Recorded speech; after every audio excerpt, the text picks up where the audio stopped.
एका लहानशा खेडेगावातून सालदाराचा पोरगा प्रोफेसर कसा झाला हे दादा नेहमी सर्वांना कौतुकाने सांगायचे. दादा आता ट्रेनिंग कॉलेजला अध्यापक विद्यालयाला प्राध्यापक झाले होते. एका सालदाराच्या मुलाचं हे यश खूप उत्तुंग असं होतं हे दादा नेहमी मानायचे व सर्वांना कौतुकाने सांगत राहायचे.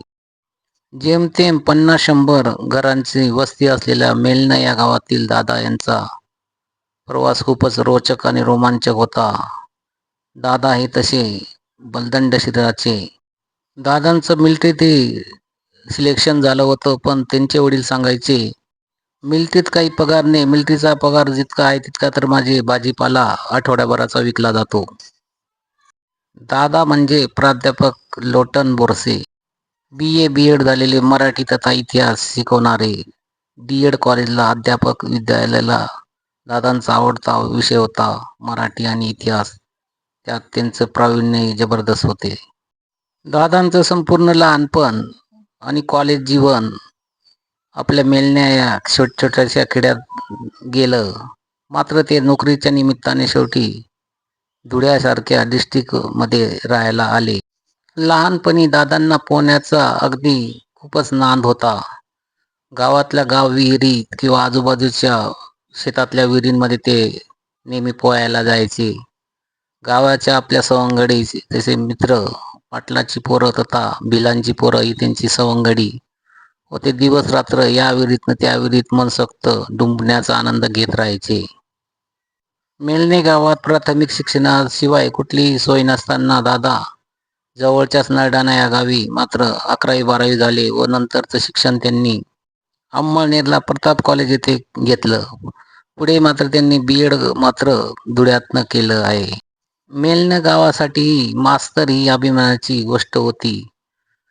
गावात पारावर बसणारे अनेक बुजुर्ग मंडळी नवीन पोरांना दादांनी कशी कठीण परिस्थितीत यश मिळवलं व शिक्षण घेऊन कसे शहरात प्रोफेसर झाले याचं नेहमी गुणगान गायचे व त्यांचे किस्से नवीन पिढीला सांगत राहायचे.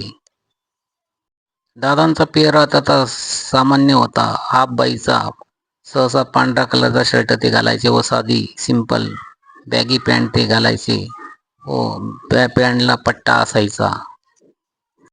दादा तसे नम्र व स्वभावाचे होते व शांत होते, परंतु जेव्हा बोलायला एखादा विषय त्यांना मिळाला तर मात्र ते आपलं मत खूपच लांबवायचे व ते मत मांडायला आपला हक्क समजायचे व त्यावर जवळपास अर्धा एक तास डिस्कशन करत बसायचे व दुसऱ्याचा ते काही त्यासाठी विचार करायचे नाहीत. दादा शहरात कधी रमले नाही, ते आपल्या शेतातच रमायचे.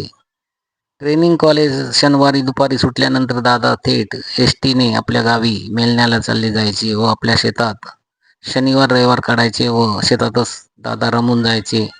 शेती हा त्यांचा खूपच आवडीचा विषय होता. दादा आपल्या शेतात घाम गाळायचे, स्वतः बारे धरायचे व रात्री बेरात्री गव्हाच्या पिकांना पाणी देण्यासाठी बारे धरायला ते मध्यरात्री एकटे पाणी देण्यासाठी शेतावर राहायचे. अगदी किर अशी काळोखी रात्र याला ते घाबरत नसत. कधी कधी एखादा सर्प त्यांच्या बाजूने गेला तर ते कौतुकाने दुसऱ्या दिवशी आपल्या गावात मोठ्या मंडळींना सांगत असेल की आपले कोणते तरी पूर्वज रात्री मला भेटले होते सर्प स्वरूपात. किती मजा आली, त्याने काही केलं नाही मला, असे ते आनंदाने सांगायचे. दादा निवृत्तीनंतर गावातच आपण तळ ठोकायचा अशा बेतात होते. मात्र दादांची दोघं मुली आणि मुलगी व मिसेस या मताची नव्हती. त्यांना वाटायचं की आपला शहरात इतके वर्ष प्राध्यापकी केल्यानंतर नवऱ्याने स्वतःचा बंगला व्हावा असं सगळ्यांची इच्छा होती. त्यासाठी त्यांनी ते घरी घेतलं होतं, पण दादा तिथे रमायचे नाहीत. दादांना आपल्या गावाची नेहमी याद यायची आणि व ते नेहमी जेव्हाही सुट्टी मिळेल तेव्हा गावाकडे वळायचे. गावाच्या प्रत्येक समारंभाला, लग्नाला, मोतीला, शेंडीला, अगदी कुठल्याही कार्यक्रमाला दादांची रीतसर हजेरी असायची. दादाला शहरातील प्रदूषण, अप्रामाणिकपणा, लोकांचा गलिच्छपणा त्यांना आवडत नसे. आपल्या मोठ्या होणाऱ्या मुलांना ते नेहमी सांगायचे की घर कसं ठेवायला हवंय, गाव कसं ठेवायला हवे. गावात बघा किती, आमच्या खेडेगावात किती स्वच्छता असते, नाहीतर तुम्ही मुंबई पुण्यात किती घाण आहे, शहरात किती घाण असते, ते त्यांना आवडायचं नाही. खेडेगावातली शुद्ध हवाचे ते खूपच पाईक होते. त्यांना खूपच त्याचा आनंद व्हायचा की खेड्यात किती शुद्ध हवा मिळते. चांगल्या प्रकारचे भाज्या वगैरे खायला मिळतात हे त्यांना आवडायचं. आपल्या लहानशा गावाचा विकास होत नाही याकडे ते नेहमी दुःखी असायचे. कारण त्यांचं गाव नरडाणापासून मेन रस्त्यापासून 7 किलोमीटर दूर होतं. बऱ्याच वर्षी त्या गावातल्या रहिवाशांना नरडाणापासून पायी जावं लागायचं.